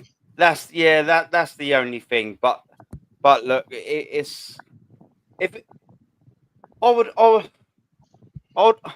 I wouldn't mind keeping him on the basis of knowing if you said to me like halfway through the season a new manager was coming in, it wouldn't be the worst thing in the world for you to sort of say, oh yeah, Martin is still there, to just see if another manager at Arsenal Football Club could get another tune out of him. It's one of them real frustrating things with Martinelli is if you sold him now for 50, the problem is if we sold him for 40, 50 million, we wouldn't invest it. Or if we did, it wouldn't be very well. So I'd almost feel like we'd just throw our Martinelli money down the toilet. Do you know what I mean? I'd almost rather just not, under this ridiculous regime, I'd almost rather not sell him for that in the hope that it could be better in a year's time. And then I'd start my own cycle of nonsense. I just don't trust his football club with anything. That's the worrying thing. I mean, Martinelli, I think we can all see it. If he went to the right club, you know, I know it's easily said than done going to the right club, but if he went to Italy or France or Spain or somewhere like that, he'd probably tear it up, or he'd definitely overperform here. His confidence and being shackled on that wing. By the way, the wing is the hardest position for Arsenal players to play because you are expected to do so much. There is not a position on that football pitch under Mikel Arteta where the demand is so high in terms of physicalness and output. It's ridiculous. There isn't a position on there where you're supposed to run too much. They absolutely destroy these players physically. And I reckon if you was to take the shackles off of Martinelli, it'd do good. It'd do good. Yeah, man. I would rather sell Trossard. I don't know. It's a real sticky one. I can't quite wrap my head around it because I counter my own argument with things based on the illogical, stupid ridiculousness of this football club. Whereas if it was me, I'd say get a new manager and you'll probably see a better Martinelli. Do you know what I mean? It's like I said, what we'd do is we'd sell Martinelli and get Madueke and it's just what's the fucking point in selling Martinelli? Do you know what I mean? That's where Arsenal Football Club. That's where I'm at with the football club. Yeah, like if you told me, obviously, yeah, it's going to go to a Rodrigo, or at least solid efforts to go to a Rodrigo. Go, do you know what? Go for it then. But we know that's not the case. Do you know what I mean? Like me and Shane was offline talking earlier, and we was like, yeah, we're like Bayern are in for Martinelli, and I think Shane mentioned it on the stream anyway. It's like, yeah, if Rodrigo came available, he's not buying our scraps so we can get Rodrigo. They'll just get Rodrigo. isn't it? Yeah. Like, innit? Like, True. It's fact, isn't it? Do you know what I mean? They'd just get Rodrigo. They wouldn't go for Martinelli, would he, if they were both available? I don't know. Yeah, but don't we you just think put Rodrigo ourselves would here. be like 90 mil and maybe Bayern Munich don't want to spend that kind of money? And you think Yeah, man, maybe they're- Bayern Munich just needs someone for 2 years. But You know, then Martinelli's a you could perfect also buy for 2 say, years. you could also say, based on the last 2 years for 50 million, you're overspending for a German club on Martinelli. That's what I would. I mean, if you look at the outlay, I mean, Bayern Munich and the German clubs, you know, that when they signed the lease safe, I know it was a release clause and all that, but they got their money's worth. They don't usually overspend on players, Bayern Munich, and they definitely don't overspend on overinflated players from England. That's what they never do. Never do. It's not in their DNA, which is why they make rare mistakes that are financially costly in the transfer market. I'm not saying that they've never made some, but you know, they're usually pretty shrewd in terms of the market. I just can't see them risking 50 million for a Martinelli, and it would be a risk. I'm going to contradict my own argument by saying they'd probably bang at another club, but Bayern Munich are on liberty to make that risk, are they? If you was looking at based on a statistical and even confidence and even just everything out there, you go, yeah, he's a player on the decline. Maybe we'd stay away from him. You would, wouldn't you? You would. If we were looking at Martinelli and we didn't have him, and Martinelli was doing them performances at any other club, regardless of the league in there, you'd go 50 million for that geezer. We're all doing it with Madueke, so we all would. Yeah, perfect example. Perfect example. Do you know what I mean? You're just going, meh. So if Arsenal Football Club wouldn't sign Martinelli for 50 million, why the fuck would Bayern Munich? Do you know what I mean? Sorry for stumbling over that point there. I've just got so many of my own conflicting things on my comments, man. Just based on how this club operate, I'm like, So I'm sorry, I'm saying because I'm conflicted on Martinelli, as in I kind of, because I like him. I like it, the passion that he has. I like his heart. You know what I mean? I like that he loves the club and stuff like that. I kind of want him to go, for that to be freed of the shackles of I'd like to see him go and do well somewhere. I wouldn't begrudge him going doing well somewhere because I like him, and I think his career has been absolutely ruined by this man. Absolutely. Let's remember he was 12 goals in 14 games under Emery. He was electric under Emery. Electric. I thought this is a new great hope for us. And even that 22-23 season, he was good. You know what I mean? But he's not a winger. He's fine out there, but he's not a winger. Like, because he doesn't. And the thing is, when he's definitely not a winger, people seem to forget as well that the season he balled out, the under Arteta, the 21-22 he was good as well, and then the 22-23 he was good. But the 22-23 he was only ever good when Tierney was playing. When Zechinko was injured, when Zechinko came in, he had an overlap. He needs an overlap. He needs someone to overlap, not even to pass it to them, just to take one of the defenders away, and then he can come inside. He likes cutting inside. He likes cutting inside. The same can be said for any winger. You need that decoy. You need someone to make a run for you. That's why this inverted thing is such a joke, by the way. It's one of the stupidest things that's ever come into football. It makes no sense. Let's crowd the middle. They know what you're going to do. But the thing with Martinelli is I'd like him to go for that. And if we are going to sign a left winger, I'd rather keep Trossard because we know he's a good bench player. We know he can come on and do something. Martinelli's not really that guy that you bring on and he changes the game. Trossard can come on and get a goal. He'd be happy enough to sit on the bench.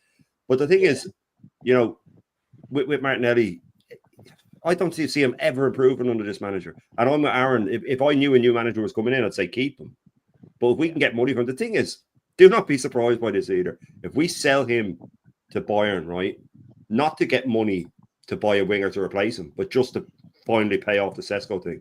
And then we go with Nelson and fucking Trossard or something like that. Again, it sounds terrible, but don't be shocked if that's what it's for, is to get him off the wages. And then we can get Sesko's wage in. Because you know what this manager's like? I want these players. Players. Again, this is just me. It's all hypothetical. Shane, you can almost not make your own... Sorry, go on. No, but it's almost like I'm looking for the worst possible outcome. But it's like View says, it's Arsenal PTSD. You just get so used to these things. You know what I mean? Like I said the other day, I said, look, can you see us? You know, because Timber won't be ready for the first game of the season, right? He's not going to be ready.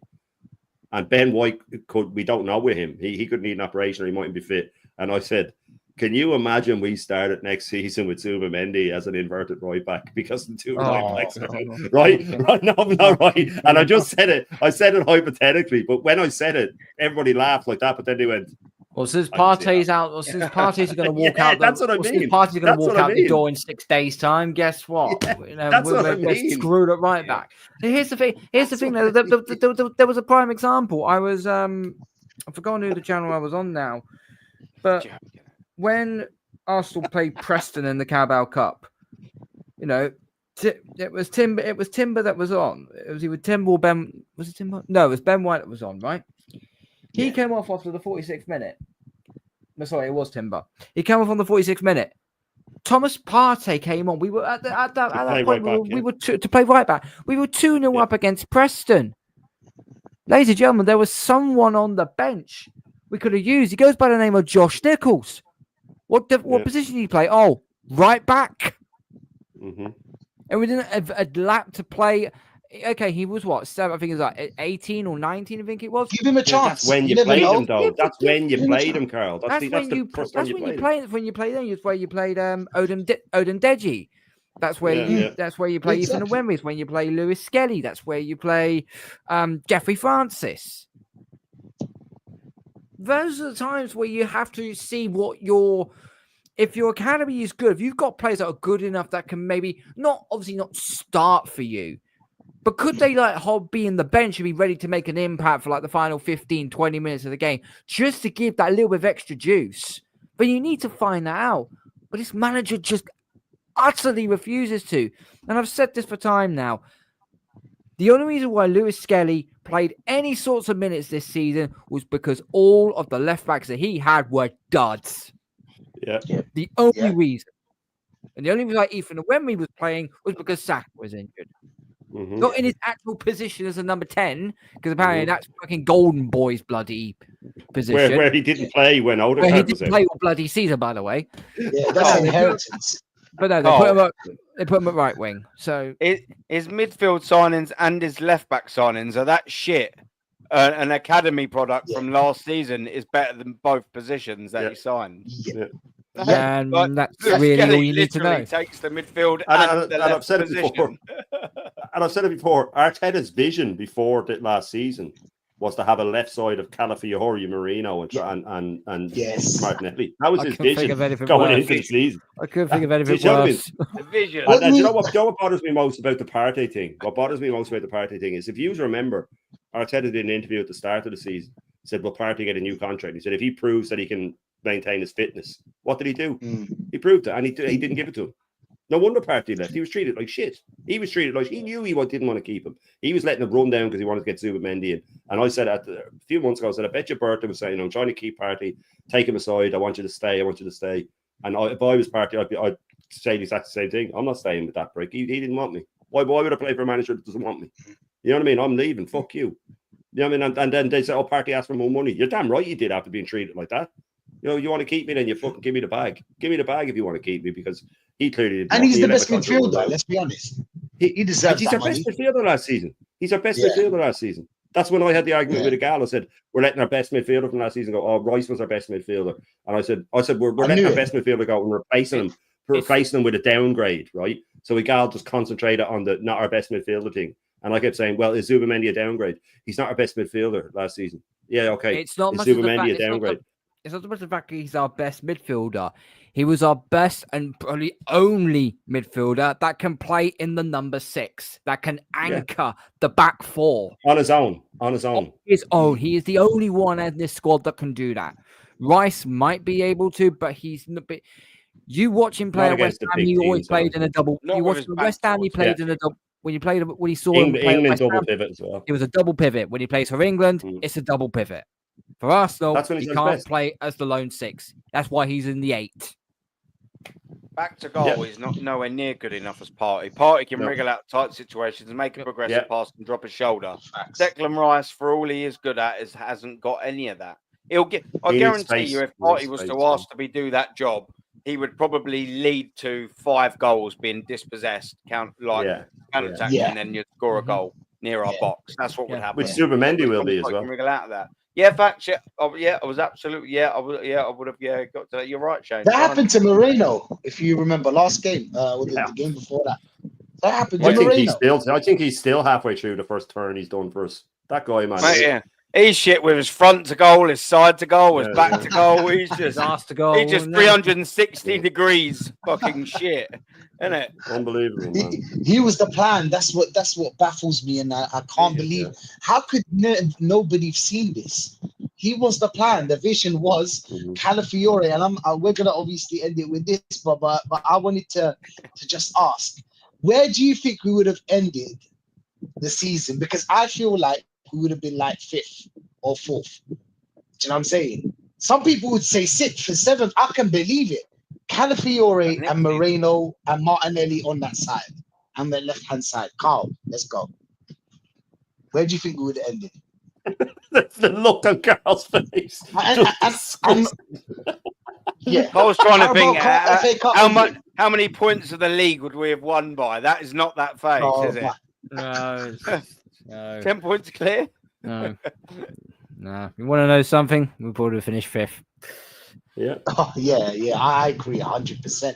Aaron, what's your thoughts, man? Where do you think? Yeah, man. Yeah. I mean, these guys, like we say, and I've said this a couple of times, and it still makes me laugh when I say it. I mean, like they're brought in to unlock that left side, and they've unlocked it. There's just another 45 locks to go. You know what I mean? It's ridiculous, isn't it? Yeah, 1 down, 35 to go, and it's like it's ridiculous that that boat. Like I said, do you know the point that I just made? Miles Lewis-Skelly, they were literally bought to be in them 2 positions, and Lewis-Skelly was there already and just bested them. Our whole summer window was bested by a 17-year-old kid.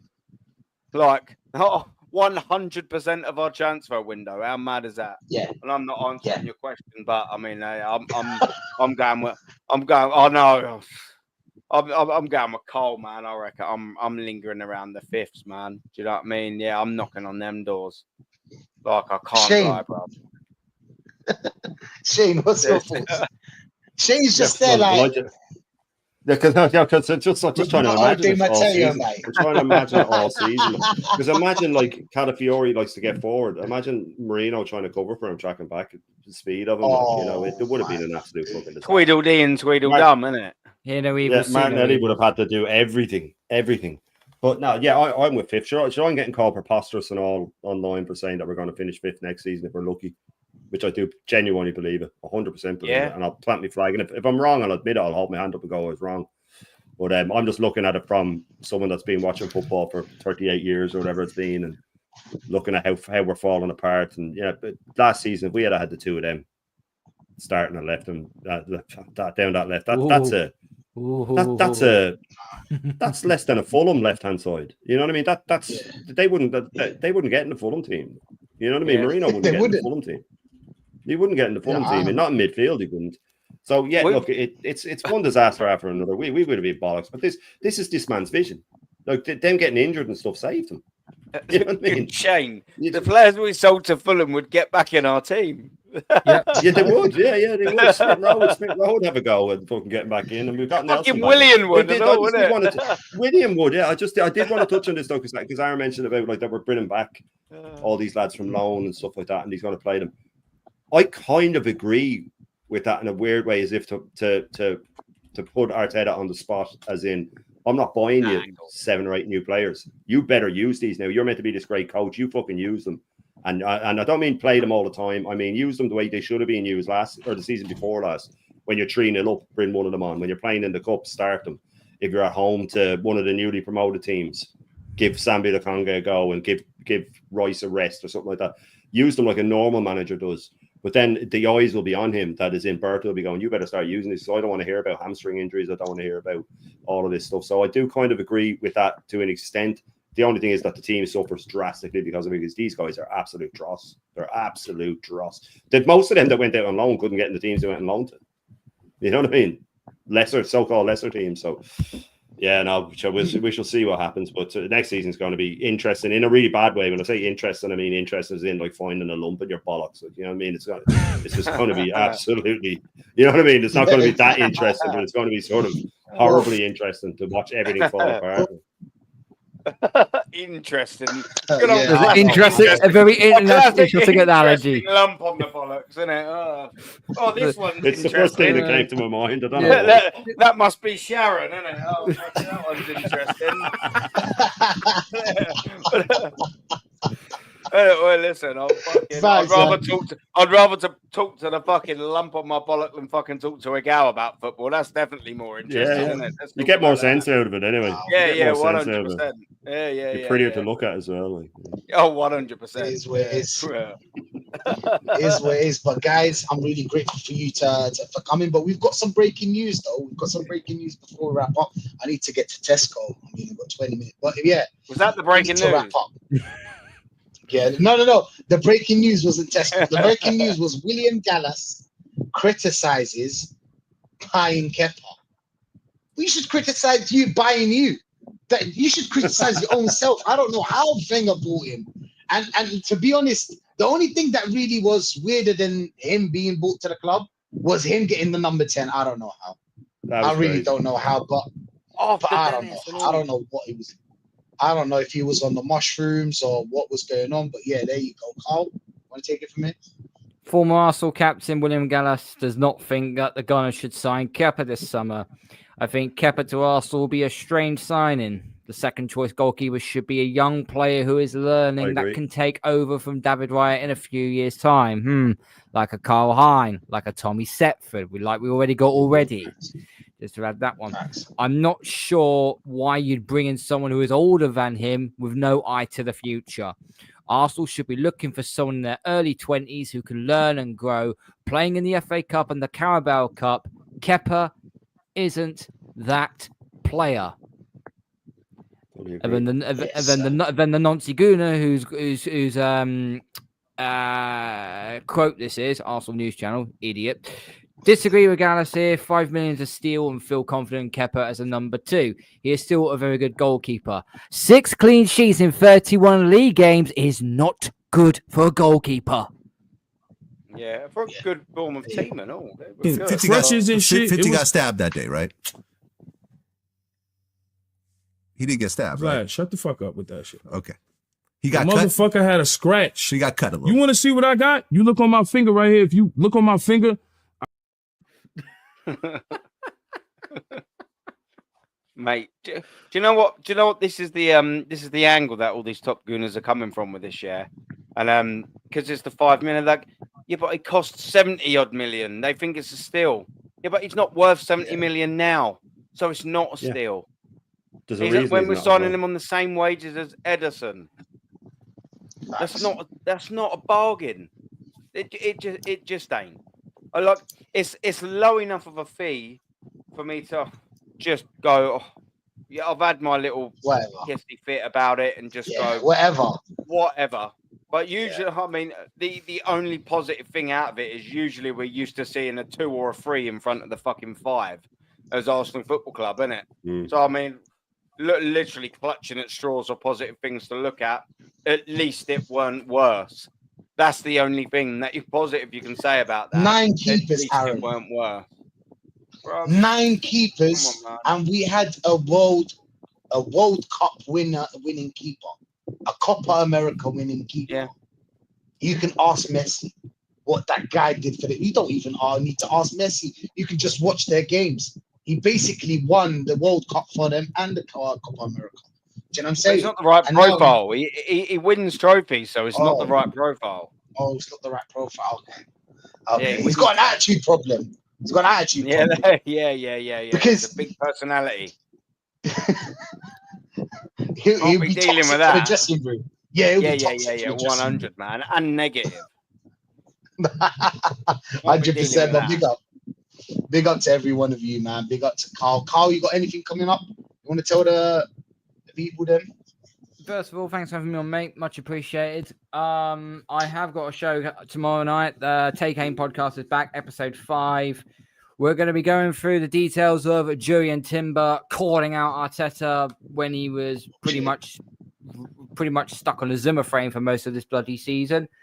And also talking about Gyökeres is being preferred now to Sesko. I think maybe I should get on it now because I'm getting sick and tired of not doing anything. And I'm on the Bruce Banana show with Shane on Thursday night as well, and probably on Aaron's calling show on Friday night as well. And it's payday today, so guess what? I can get beer on a Friday. Thank fuck. So I've got a fair bit coming up, and I will be doing some darts watch along over the weekend as well. The US Masters is on, but it will be a delayed coverage one, so because it's on a stupid clock in the morning, so it will be the next following day. But yeah. Got that coming up, so big up to everyone. Make sure you hit like and subscribe. Make sure you keep subscribing to Rashid, doing amazing stuff. Same to Aaron, same to Shane as well. Big up them, big up to everyone, big up the chat. Hell yeah, Aaron, shoot for the stars, aim for the moon. That's all I can say to you, bro. All I wish is the best for you, and end up flat out on my face on the floor drunk. That's where I usually end up. Yeah. You know what I mean? Yeah. That's where I usually end up. But, yeah. Scraping myself off the floor face down with a spatula. Yeah, that's where I usually end up when I try and aim for the stars. But oh well, can't all be winners, and I don't care. But listen, man, thank you so much for inviting me on. I've enjoyed it. I've enjoyed sharing the screen with these wonderful gentlemen above me here and to my left. Thank you very much, chat, for joining in. Don't forget to like and subscribe to Rashid and to all these gentlemen here as well. Do you know what I'm going to do, boy? I don't know yet, but I don't know about you. I've been watching this program. I'm like 4 seasons in on Netflix, and I quite like trashy programs. It's called Trailer Park Boys. Yeah, I put it on. I was like, what? Oh man, that's a classic. Bro, it's fucking awesome, mate. Have you never watched that before? I was like, what the fuck is this? And this is Canadian. They live in trailer park, I'm sure it's Canada. That's a huge show, man. Yeah, I've never heard of it. When I was young, yeah. And it's all in the caravans and all that. Mr. Leahy is just the best character in it, man. By a long shot, man. He's brilliant. Yeah, they shoot guns and do you know what I mean? They're just trash. It's fucking brilliant. It is. Amazing, I was watching it and I'm like, there's this little character called Bubbles and these big old bloody Bubbles is great. I call my missus Bubbles sometimes because when she takes her glasses off. Mate, I watched this episode called Conky. You know the one with the little puppet. Oh, Conky's the best. That's the best episode, isn't it? Yeah. I watched it. Yeah. Fuck you, Conky. I've never seen anything like it, man. Yeah, Ricky hates them. I just felt myself carrying on watching. I'm like, oh shit, I'm like 4 seasons down, man. It's wicked. Conky comes back a couple of times throughout it. Is it? Oh, nice one, man. Yeah, but I'm gonna do that now. Have a little chill. I've got super king size bed all to myself. Oh, fuck you, missus. She finishes work in like 7 hours. Swallow on that. And I'm going to chill out, man. Come on. Let's go. That's up on my next list because I'm watching Suits right now. But Shane, what's your thoughts, man? You want to tell us anything coming up? And thanks for being here, of course, man. Like always, Shane. Come on. Always. No, Rashid, anytime, man. I always tell you. Oh, sorry, mate. Go on. I was gonna say check out the Irish breakfast. That's what I'm saying. So full Irish breakfast, check it out.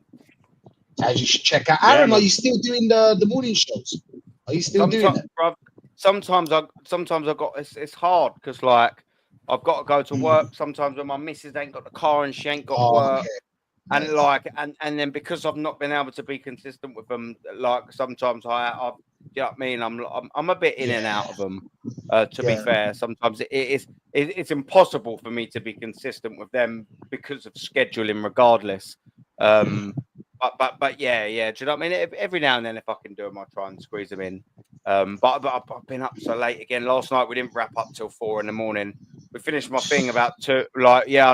Me, Shane for the vast majority of it. DJ being Normski, we were there backstage until silly o'clock. Do you know what I mean? And then it's just like, well, you're not waking. I've got to take the kids to school, and by the time I can finish them, I'm just like, I can't be bothered. Do you know what I mean? I'm not gonna lie. I just can't be bothered sometimes.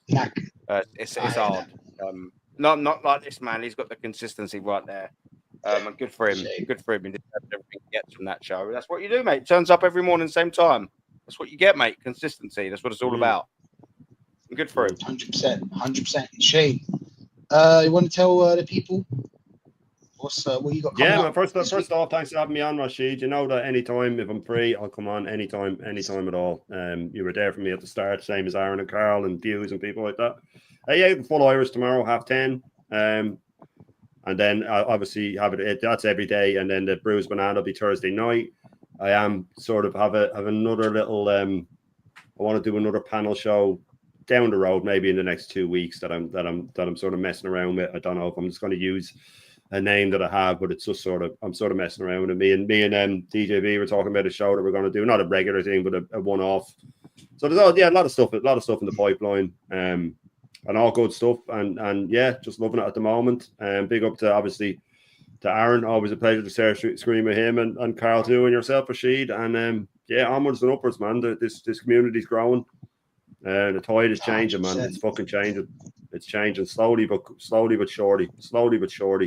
And I was talking to Lee today, and we were going through a couple of the different these top gooners, shit that they fucked up on, and I said to them, I don't think the pressure has ever been on them like this before. They've had it too easy for far too fucking long.